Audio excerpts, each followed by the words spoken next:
Tirurangadi today news അപ്ഡേറ്റിലേക്ക് സ്വാഗതം. സ്വർണ്ണവില കേട്ട് ഞെട്ടിയോ? എന്നാൽ എല്ലാവർക്കും സ്വർണ്ണം വാങ്ങാം.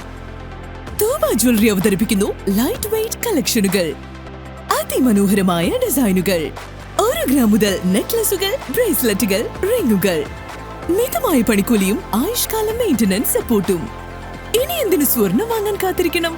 ചെമ്മാട് തൂബ ജ്വല്ലറിയുടെ ഷോറൂം ഉടൻ സന്ദർശിക്കൂ. വാർത്തകൾ വിശദമായി. മലബാർ സമരകാലത്ത് നന്നമ്പ്ര വെള്ളിയാമ്പ്രം പ്രദേശത്ത് ജന്മി പൂഴിക്കൽ നാരായണൻ നായരുടെ വീട് ആക്രമണവുമായി ബന്ധപ്പെട്ട ചരിത്ര പ്രാധാന്യമുള്ള ശേഷിപ്പുകൾ കൊടിഞ്ഞിൽ നിന്നും കണ്ടെത്തി.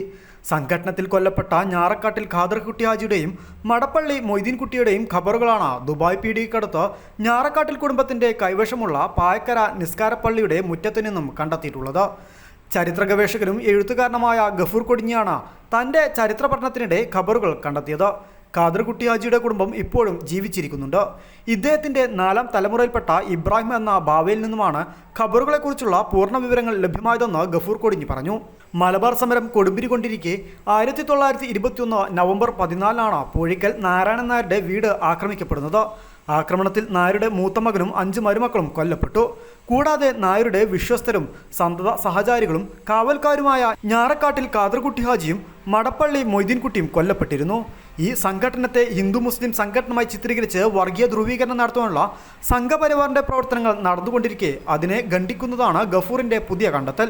തിരൂരങ്ങാടി PSMO കോളേജ് ചരിത്ര വിഭാഗം മുൻ മേധാവിയും ഇപ്പോൾ കേരള ചരിത്ര ഗവേഷണ കൗൺസിൽ അംഗവുമായ ഡോക്ടർ PP അബ്ദുൾ റസാഖ് സ്ഥലം സന്ദർശിച്ചെന്നും ഈ സംഘടനത്തെ ഒരിക്കലും ഹിന്ദു മുസ്ലിം സംഘടനമായി കാണാൻ സാധിക്കില്ല എന്നാണ് ഡോക്ടർ PP അബ്ദുൾ റസാഖ് പറയുന്നതെന്നും ഗഫൂർ കൊടിഞ്ഞി പറഞ്ഞു. 1921 നവംബർ 14 പൂഴിക്കൽ നാരായണൻ നായരുടെ വീട് ആക്രമണവുമായി ബന്ധപ്പെട്ടാണ് മലബാർ സമരങ്ങളിൽ കൊടിഞ്ഞി അടയാളപ്പെട്ട് കിടക്കുന്നത്. അതുകൊണ്ട് തന്നെ 1900 നവംബർ 14 പൂഴിക്കൽ നാരായണൻ നായരുടെ വീട് ആക്രമിക്കുകയും അവിടെ 6 പേരെ കൊലപ്പെടുത്തുകയും അങ്ങനെ അതിനുശേഷം ആ വീട് കൊള്ളയടിക്കുകയും ചെയ്തു.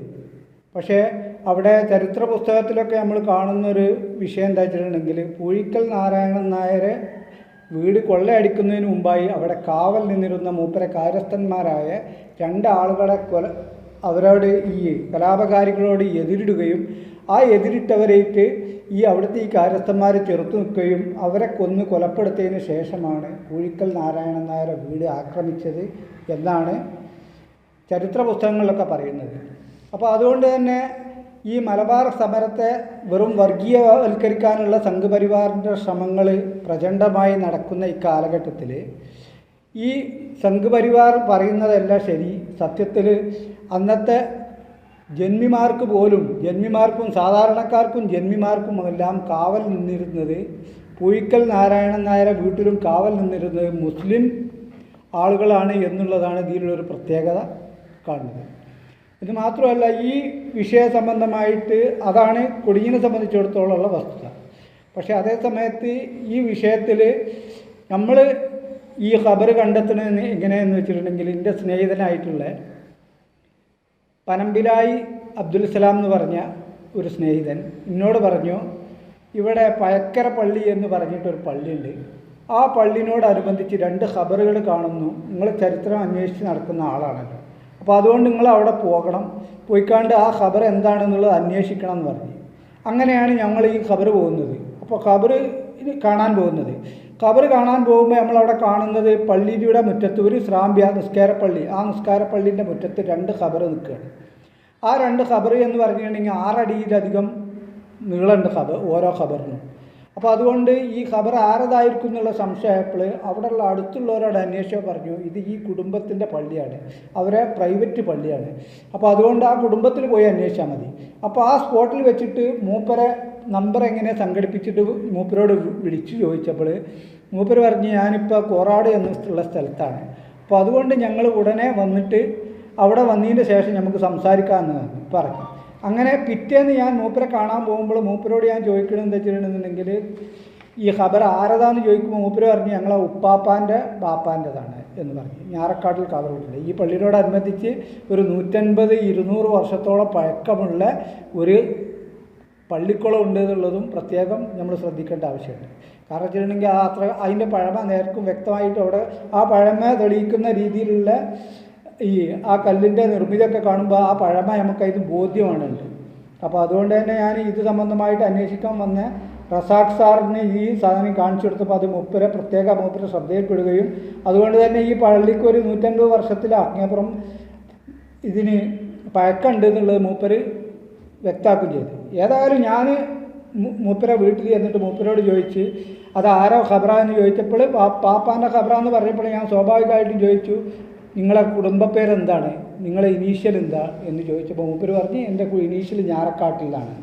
അപ്പോൾ ചരിത്രം തേടി നടക്കുന്ന ഒരാൾ എന്നുള്ളവർക്ക് ഞാറക്കാട്ടിലുള്ള ഈ പേര് കണ്ടപ്പോൾ എൻ്റെ മനസ്സിലേക്ക് കുറേ ഈ ചരിത്രത്തിൽ വായിച്ച കുറേ സംഭവങ്ങൾ വന്നു.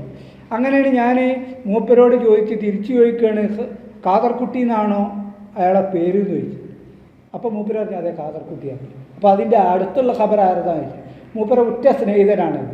അപ്പം നമ്മൾ ചരിത്രത്തിൽ വായിക്കണമെന്നുണ്ടെങ്കിൽ ഞാറക്കാട്ടിൽ കാദർകുട്ടിയും പിന്നെ മടപ്പള്ളി മൊയ്തീൻകുട്ടിയും ഉറ്റ സ്നേഹിതന്മാരായിരുന്നു. രണ്ടുപേരും അവിടുന്ന് മറ്റേ പൂയിക്കൽ നാരായണൻ നായരുടെ വീട്ടിൽ കാവൽക്കാരും കാര്യസ്ഥരുമായിരുന്നു എന്നുള്ളതും അതിൻ്റെ പുറമെ ഈ 1921 നവംബർ 14 നടന്ന ഈ ഇൻസിഡൻറ്റിൽ ഈ രണ്ടുപേരും കൊല്ലപ്പെടുന്നുണ്ട് എന്നുള്ളതും നമുക്ക് വ്യക്തമാണുണ്ട്.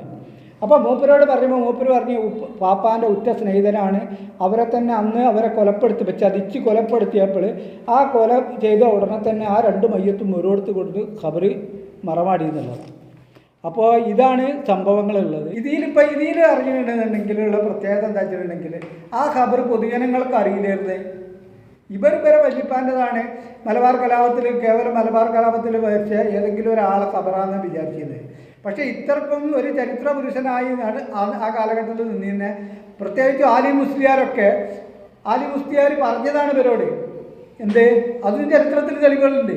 ആലി മുസ്ലിയാർ പറഞ്ഞതാണ് മടപ്പള്ളി മൊയ്തീൻകുട്ടിനോടും ഞാറക്കാട്ട് കാദർകുട്ടിനോടും കൊടിഞ്ഞിയിൽ കാവല് ശക്തിപ്പെടുത്തണം, അവിടെ കലാപകാരികൾ വരാൻ അയക്കരുതെന്ന് ആലി മുസ്ലിയാർ പറഞ്ഞതാണ്.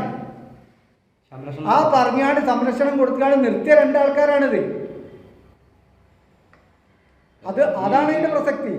1921 സംഭവം സംഘ് പരിവാർ വർഗീയവൽക്കരിക്കാനുള്ള ശ്രമം നടത്തുന്നുണ്ട്. മറ്റൊരു അതിൻ്റെ നേരെ ഓപ്പോസിറ്റും നടത്തുന്നുണ്ട്. ചിലവർ കാർഷിക ലേഖനം മാർക്സിസ്റ്റുകാരെ പോലുള്ളവരെ കാർഷിക ലേഖനം സമർത്ഥിക്കാനുള്ള ശ്രമം നടത്തുന്നുണ്ട്. ഒരു സ്വത്വബോധത്തിൽ നിന്നുണ്ടായതാണ് ശരാശരി മനുഷ്യന് ഇസ്ലാമികമായിട്ടുള്ള മാപ്പിളമാരുടെ സ്വത്വബോധത്തിൽ നിന്നുണ്ടായൊരു സമരമായിട്ട് കാണുന്നത്. പക്ഷേ ഇത് മതസൗഹാർദ്ദത്തിൻ്റെതാണത് എങ്ങനെയെന്നുള്ള ചോദിച്ചാൽ 1921 നവംബർ 14 പൂഴിക്കൽ നാരായണൻ നായരുടെ വീട്ടിലേക്ക് എത്തുന്ന കലാപകാരികൾ അവിടെ കൊള്ള ചെയ്യാൻ മുതിരുമ്പോൾ പൂഴിക്കൽ നാരായണൻ നായരോട് 1000 രൂപ ഖിലാഫത്ത് ഫണ്ടിക്ക് ആവശ്യപ്പെടുകയാണ് ആദ്യം ചെയ്യുന്നത്.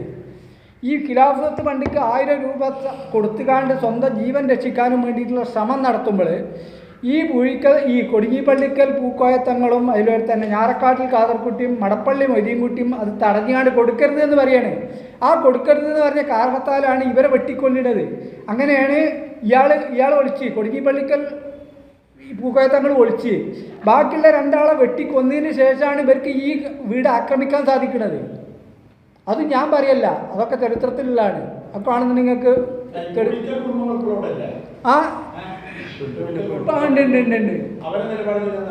അവരെ നിലപാട് അറിഞ്ഞ് അവരിപ്പോൾ കോൺഗ്രസ്സുകാരാണ്, ഒരു മതേതര ലൈനാണ് അവർ സ്വീകരിക്കുന്നത്. അവരിതും കൂടി പറഞ്ഞ് പൂഴിക്കൽ നാരായണൻ നായരെ വീട്ടിൽ ചെന്നുകാണ്ട് പൂഴിക്കൽ തറവാട്ടിൽ ചെന്നുകാണ്ട് ഞങ്ങൾ സ്വന്തമായിട്ട് പല പ്രാവശ്യം ഞാൻ അന്വേഷിച്ചാണ്. അവസാനം പോയ രജസ് ഖാനെയും കൂട്ടിക്കാണ്ട് പോയ ഒരു അന്വേഷണത്തിൽ അവർ വേറൊരു സംഗതി ഞങ്ങൾക്ക് വ്യക്തമായി. കാരണം വെച്ചിട്ടുണ്ടെങ്കിൽ ഈ ഞാറക്കാട്ടിൽ കാദർകുട്ടിൻ്റെ വീടിൻ്റെ തൊട്ടടുത്താണ് ഇവരെ തറവാട്, പൂഴിക്കൽ നാരായണൻ നായർ തറവാട്. ആ തറവാട് ഭാഗിച്ച് പോയപ്പോൾ അവിടെ ഇപ്പോൾ ഒരു അമ്പലം മാത്രമാണ് നിലനിൽക്കുന്നത്. ബാക്കിയുള്ളതൊക്കെ അന്യാധീനപ്പെടുകയല്ല, ഭാഗിച്ചു പോയിക്കുന്നത്. അപ്പോൾ യഥാർത്ഥത്തിൽ ഈ പൂഴിക്കൽ നാരായണൻ നായരെ തറവാട് അവിടെ ആവുകയും അതിലൂടെ തന്നെ അതിൻ്റെ എരുത്ത് തന്നെ ഈ കാദർകുട്ടി ഉണ്ടാവുകയും ചെയ്യുമ്പോൾ സ്വാഭാവികമായിട്ടും അവർ തമ്മിലുള്ള സൗഹൃദത്തിൽ കൂടിയാണ് മൂപ്പര് കാര്യസ്ഥനായി മാറിയത് എന്നൊക്കെ നമുക്ക് ആലോചിച്ചൂടെ. 1921 ഓഗസ്റ്റ് 21 ഇവിടെ തിരങ്ങാടി കലാപം ഉണ്ടായപ്പോൾ ആ കലാപത്തിന് ഇട്ടുകാണ്ട് ബ്രിട്ടീഷ് പോലീസ് ഓടിപ്പോയി, പട്ടാളമൊക്കെ ഓടിപ്പോയി. അന്ന് തന്നെ കണ്ടമാന ഇൻസിഡൻറ്റ് വരുത്തിക്കൊണ്ട് ഇവിടുന്ന് അവർ എല്ലാവരും പാടെ കോഴിക്കോടേക്ക് പോയി. കോഴിക്കോട് പോയതിന് ശേഷം മലബാറിൽ നാഥനില്ലാത്തൊരവസ്ഥ വന്ന്. അപ്പോൾ തന്നെ വിപ്ലവത്തിൽ ഹാലളിക്കൊണ്ട് പല ആളുകളും മുസ്ലിം വീടുകൾ ആക്രമിക്കാൻ തുടങ്ങി. ബ്രിട്ടീഷുകാരല്ല, ഇവിടെയുള്ള ഹിന്ദുക്കൾ പലരും ബ്രിട്ടീഷുകാർക്ക് ഈ അവസരം മുതലെടുത്തുകൊണ്ട് മുസ്ലിം വീടുകൾ ആക്രമിക്കാൻ തുടങ്ങി. അപ്പോൾ സ്വാഭാവികമായിട്ടും ഈ മുസ്ലിം വീടുകൾ ആക്രമിക്കുന്നവർക്ക് സംരക്ഷണം കൊടുക്കൽ ആരുടെ ബാധ്യതയാണ്? അന്ന് ഈ നാടിൻ്റെ ഈ ഭാഗതയത്തിൽ പ്രത്യേകം ശ്രദ്ധ ഉണ്ടായിരുന്ന ഒരാൾ എന്നുള്ളവർക്ക് ആലി മുസ്ലിയാരുടെ ബാധ്യതയാണ്.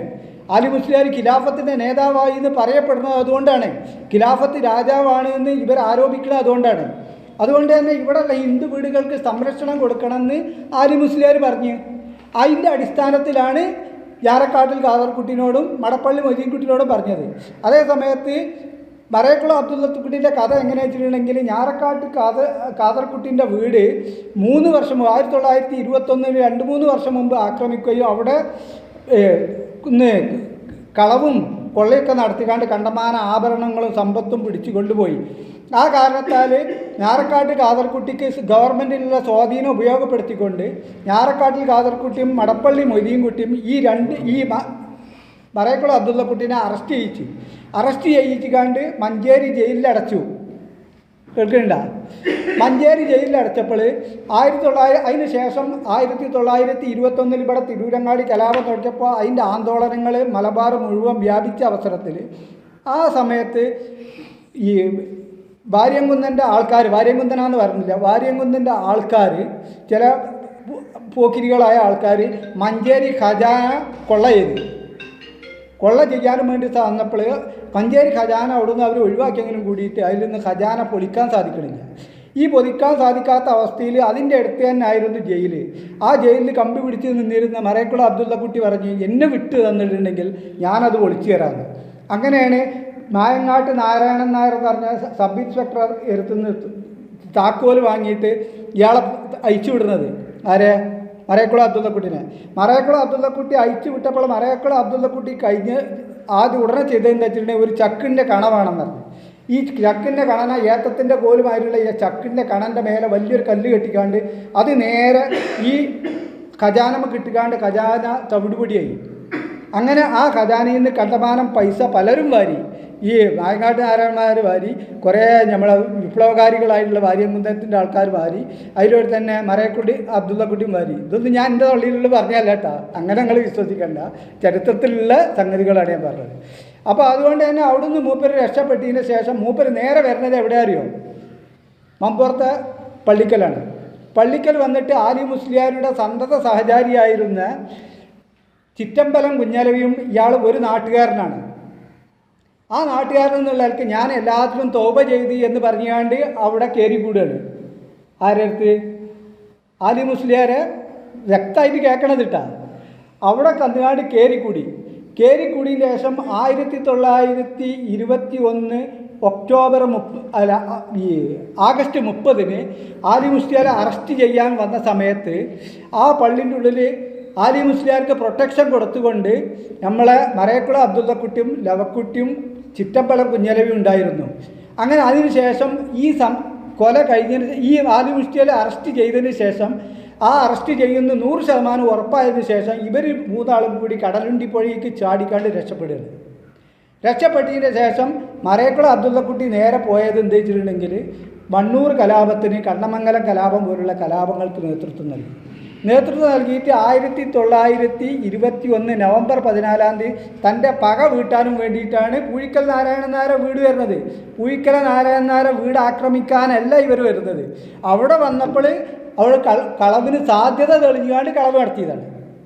പൂഴിക്കൽ നാരായണൻ നായർ വീട്ടിൽ വരികയും അങ്ങനെ വീട്ടിൽ വന്നുകൊണ്ട് ആദ്യം ഒരു ഏതുണ്ടാക്കാനും വേണ്ടിയിട്ട് 1000 രൂപ അവർ ഖിലാഫത്ത് കൊണ്ട് ആവശ്യപ്പെടുകയും അപ്പോൾ ഈ ഞാറക്കാട്ടിൽ ഖാദർകുട്ടിയും കൊടിഞ്ഞിപ്പള്ളിക്കൽ തങ്ങളൊക്കെ അത് കൊടുക്കരുത് എന്ന് പറയുകയും അങ്ങനെ ഈ കലാപം ഉണ്ടാവുകയും ഇവരെ 2 ആൾ കൊലപ്പെടുത്തുകയും ചെയ്തു. അങ്ങനെയാണ് സംഭവം വരുന്നത്. ഖബർ സംരക്ഷിക്കപ്പെടണത് സംരക്ഷിക്കപ്പെടണം എന്ന് പറഞ്ഞാൽ അങ്ങനെ സംരക്ഷിക്കണം എന്നല്ല, ആ ഖബർ ഇന്ന ആളുകളാന്നുള്ളത് വ്യക്തമാക്കുന്ന ചരിത്ര സംബന്ധിയായിട്ട് ചരിത്രപരമായിട്ട് അംഗീകരിച്ച രീതിയിൽ ഇത് ഞാറക്കാട്ടിൽ കാസർഗോട്ടിൻ്റെയും മടപ്പള്ളിയും മൊയ്തീൻകുട്ടിൻ്റെയും ഖബറാണെന്ന് തെളിക്കുന്ന രീതിയിലൊരു ബോർഡെങ്കിലും വെക്കണം എന്നുള്ളതാണ് എന്തെങ്കിലും അഭിപ്രായം. നാരായണൻ നായരും ഖാദർകുട്ടി ഹാജിയും മൊയ്തീൻകുട്ടിയുമെല്ലാം പരസ്പരം സ്നേഹവും ആത്മബന്ധവും സൗഹാർദ്ദവും സൂക്ഷിച്ചിരുന്നതിനാലാണ് നാരായണൻ നായരുടെ പ്രധാന കാര്യസ്ഥന്മാർ മുസ്ലിം സമുദായക്കാരായി മാറിയത്. സ്വന്തം ജീവൻ നൽകി ഖാദർകുട്ടി ഹാജിയും മൊയ്തീൻകുട്ടിയും നാരായണൻ നായരുടെ ജീവൻ രക്ഷിച്ചതും കൂടാതെ ഇത്രകാലമായിട്ടും നാരായണൻ നായരുടെ കുടുംബം ഇതിൻ്റെ പേരിൽ സംഘപരിവാർ അനുഭവം പുലർത്താത്തതും ഇതോട് ചേർത്തു വായിക്കണമെന്നും തിരൂരങ്ങാടി PSMO കോളേജ് ചരിത്ര വിഭാഗം മുൻ മേധാവിയും ഇപ്പോൾ കേരള ചരിത്ര ഗവേഷണ കൗൺസിൽ അംഗവുമായ ഡോക്ടർ PP അബ്ദുൾ റസാഖ് വ്യക്തമാക്കിയതായി ഗഫൂർ കൊടിഞ്ഞി പറഞ്ഞു. വാർത്താ സമ്മേളനത്തിൽ ഗഫൂർ കൊടിഞ്ഞി, ഞാറക്കാട്ടിൽ ഇബ്രാഹിം എന്ന ബാവ, മുസ്തു ഉറുപ്പായി, അബ്ദുൾ റഷീദ് പാട്ടശ്ശേരി എന്നിവർ സംബന്ധിച്ചു. News bureau, Tirurangadi.